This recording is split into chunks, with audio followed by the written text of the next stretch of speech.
Hello students, this is the second video of class 9 book words and expression 1। जो ये workbook था words and expression class 9 का, ये unit 1 ही चल रहा है बेटा, ये यूनिट 2 नहीं है, अभी भी यूनिट 1 ही चल रहा है। इसके पहले भी हम लोगों ने यूनिट 1 का एक टेक्स्ट पढ़ा था, अब ये यूनिट 2 है। ठीक है, देखिए यूनिट 2 को, तो इसमें जो टेक्स्ट दिया हुआ है उसमें हम लोग सॉरी ये यूनिट 1 है, मैंने 2 बाय मिस्टेक लिख दिया।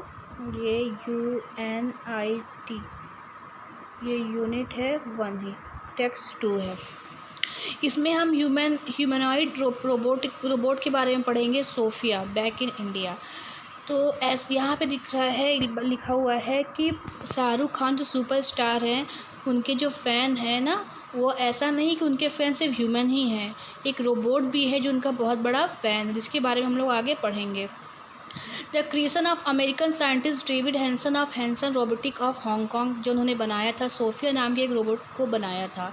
The world's first humanoid robots, जो ये दुनिया की पहली ह्यूमनॉइड रोबोट थी। It thrilled the audience on the second day of the world congress of information.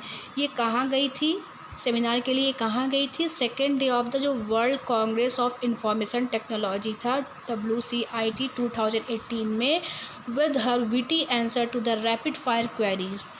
वहाँ पे रैपिड फायर कंपटीशन चला था जीके का, किसी तरह का जो क्वेरीज पूछी जा रही थी जिसमें आंसर देना था। और वो क्वेश्चन कौन पूछ रहा था? Rajiv Makhni, group managing editor थे NDTV के।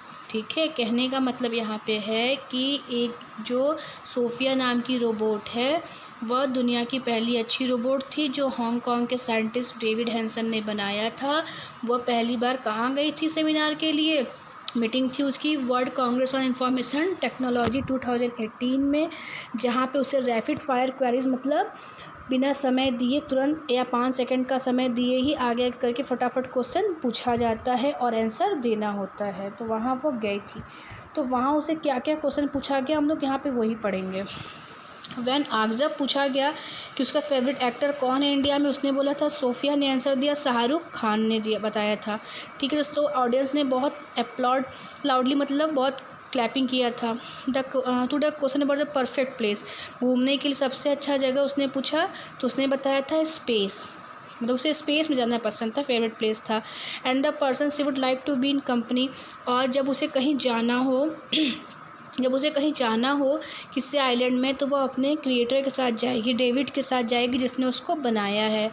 ठीक है, और वो उसका फेवरेट टेक्नीशियन पर्सन भी होता है, जो कि बिल गेट्स और मार्क जुकरबर्ग नहीं होते हैं। वो कहीं भी जाना चाहती है तो अपने क्रिएटर हैंसन जो उसने बनाया है जिसको, उसके साथ जाना चाहती है।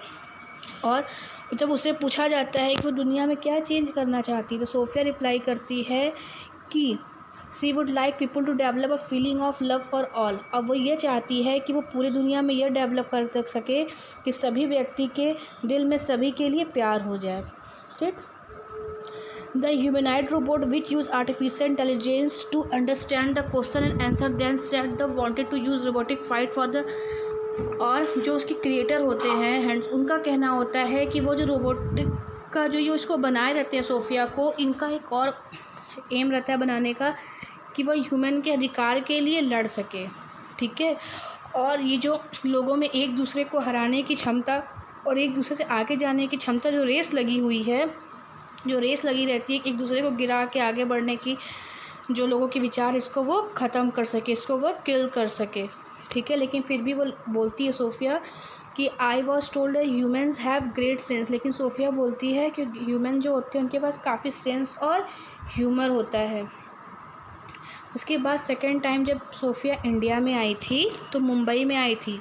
ठीक है, when asked how to see felt being in India, और जब उससे पूछा गया कि इंडिया में उसे कैसा फील होता है, तो वह बताती है कि वह पूरे वर्ल्ड में बहुत जगह विज़िट की है, लेकिन हांगकांग उसका फेवरेट प्लेस है, क्योंकि वहाँ पे उसके मालिक, उसके क्रिएटर हैंसन ने उसको बनाया था, जिसको वो अपना फैमिली मानती थी।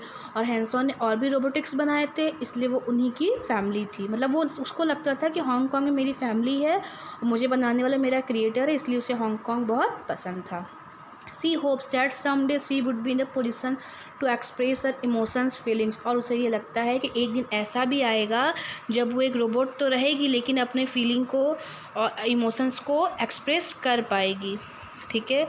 और जब उससे पूछा जाता है कि वह कितने मनी एक्सपेंड करती है अपनी चीज़ों पे, तो वह रिप्लाई करती है,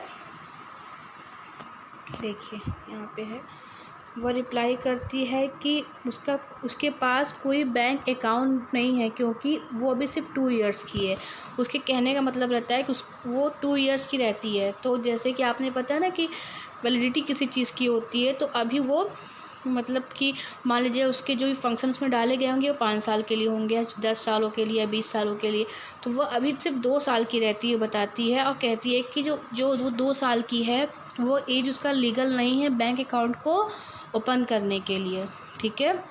उसके बाद वो मीडिया से कहती है कि fully grown mature robot with body mind coordination would become a reality in another 5 और 10 ईयर्स। और हैंसन ये भी बताते हैं कि 5 से 10 ईयर्स में काफ़ी इससे भी मैच्योर रोबोट वो बनाएंगे, जो लोगों के बॉडी माइंड का जो कोऑर्डिनेशन होगा उसमें ये काफ़ी कोऑर्डिनेट कर पाए, ठीक है। मतलब जिस तरह से आदमी अपने बॉडी और माइंड को कोऑर्डिनेट करके विचारों को सोच समझ के अच्छे से बोलता है ना, वैसे ही रोबोट को भी बताते हैं कैसे ये बना देंगे।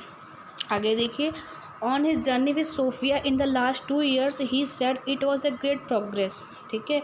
और जो उसकी जर्नी थी सोफिया की लास्ट 2, मतलब बताते हैं उसको कि जो सोफिया 2 सालों में काफ़ी डेवलप कर गई है, ठीक है। और ये काफ़ी चीज़ों को अब समझने लगी है। और ये भी बताते हैं कि I have develop affinity to the robot whose facial expression resemble that of my wife said, he said. और वो बताते हैं कि मैं कुछ ऐसा रोबोट भी बनाऊंगा जिसका जो फेशियल एक्सप्रेशन होगा वो एकदम मेरी वाइफ जैसा ही होगा, ठीक है। मतलब उसको ये लगेगा कि हर समय उसकी वाइफ उसके पास है, एकदम उसके जैसा बनाएगा। तो David assets that robot would never be thing of worry for the Mankind. David बताते हैं कि जो रोबोट होते हैं वो लोगों के लिए ख़राब नहीं होते हैं, बल्कि उनके फ्रेंड होते हैं, उनके म्यूचुअल होते हैं, वो काफ़ी म्यूचुअल और ट्रस्टवर्दी भी होते हैं ह्यूमंस के साथ। मतलब कि ये लोगों के साथ विश्वासघात नहीं करते हैं, काफ़ी ट्रस्ट किया जा सकता है इन पर, ये हमारे फ्रेंड्स होते हैं। Currently Sophia is the only robot that interact with people. और सोफिया एक ऐसी रोबोट है जो इंटरेक्ट होती है लोगों के साथ, अभी तक की ये बात है। तो यहाँ पे भी कुछ क्वेश्चन दिया हुआ है, मैं क्वेश्चन एक्सप्लेन करूँगी और आंसर इसका PDF में दे दूँगी। हु इज़ सोफिया और हु इज़ अ क्रिएटर, कौन थी उसके बारे में बता, उसके क्रिएटर कौन थे। Why were the audience excited on the second day of the world Congress information technology, क्यों एक्साइटेड थे, क्योंकि सोफिया आने वाली थी ना, इंसानी रोबोट, इसलिए। आगे देखिए, 4th है कि what change does the humanoid robot want to see, क्या चेंज देखना चाहती है वो, कि सभी लोगों के मन में एक दूसरे के लिए प्यार आ जाए। Which of the following statement regarding Sophia is true, Sophia के अकॉर्डिंग कौन सा स्टेटमेंट ट्रू था। तो देखिए, जो सोफिया थी वह प्लान करती, मतलब उसको चाहती थी कि जो ह्यूमन रेस, जो ह्यूमन लोगों में जो रेस लगी हुई है, एक दूसरे से आगे बढ़ने की जो दौड़ लगी हुई है, वह ख़त्म हो जाए। और वह चाहती थी कि अपना जो फीलिंग्स है वो अपना वो भी फीलिंग और इमोशंस को एक्सप्रेस कर सके। हांगकांग उसका फेवरेट प्लेस था, लेकिन सोफिया के पास बैंक अकाउंट था नहीं, क्योंकि वो बताए कि उसका एज लीगल अभी नहीं है। आगे देखिए, what are David assertion as far as robots are concern, मतलब जो डेविड्स थे उनके आगे का विचार क्या था, उनके आगे का विचार था कि जिस तरह से ह्यूमन है अपने माइंड को और बॉडी के को कंट्रोल करके, कोऑर्डिनेट करके किसी बात को कहते हैं या बोलते हैं, वैसे ही वो रोबोट भी रेडी करेंगे, ठीक।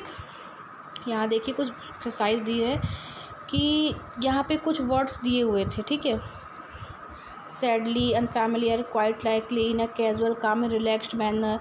तो ये सब जो वर्ड्स दिए हुए हैं यहाँ पे, ये आपके क्लास 9th की जो रीडर बुक है बिहीव the fun they had chapter से ये वर्ड्स लिए, मतलब ये जो वर्ड्स दिए गए हैं इसकी जो मीनिंग है ये आपको वहाँ मिलेगी। जैसे कि सैडली है, इसका जो मीनिंग होगा वो पैराग्राफ 3 में आपको मिलेगा, अनफैमिलियर का 7th में मिलेगा, क्वाइट लाइकली का 8th में पैराग्राफ में मिलेगा। तो मैंने सब कुछ यहाँ पे लिख दिया है, ये देखिए। यहाँ सैडली का था सोरोफुल, अनफैमिलियर का था स्ट्रेंज, क्वाइट लाइकली का था प्रॉब्ली, और इन अ कैजुअल काम रिलैक्स्ड मैनर का था नॉन कैलेंटली, और समथिंग बीमिंग एंड शाइनिंग का था फ्लॉसिंग। ये सब मैंने कहाँ से लिखा है, आपके बुक से ही ढूंढ के लिखा है, ठीक है बेटा। तो बस अभी इस वीडियो में बस इतना ही, और भी जिसकी जो एक्सरसाइज है वो नेक्स्ट वीडियो में हम डिस्कस करेंगे। Okay, thank you.